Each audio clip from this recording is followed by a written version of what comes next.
So we found that marketeers need to prove value, they need to demonstrate ROI of what they're bringing to the business. But what does this actually mean for marketeers?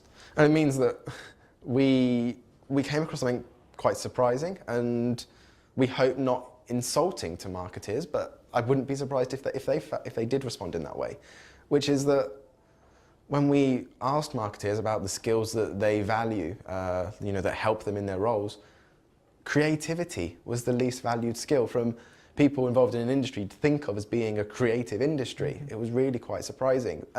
When you think about the story we've been telling so far from the research, perhaps it's not actually quite so surprising.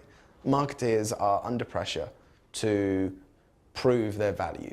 They are being judged by numbers, they're being judged by success. So are they in a position where they feel they can take gambles and they can take risks? Probably not. And I guess we see that as well from the sorts of requests that we have when it comes to research.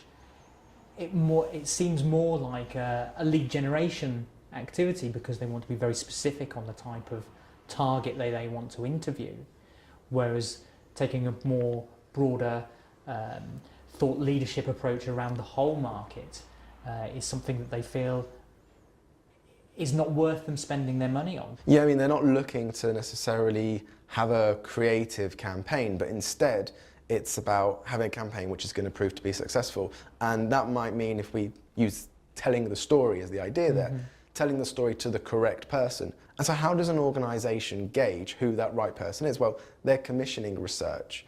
They're looking at surveys. But actually what they're not doing particularly in this regard is using social media. Social media is not a way they're looking to try and define who their audience is. Social media is being used perhaps as a tool for talking to, but not listening to people.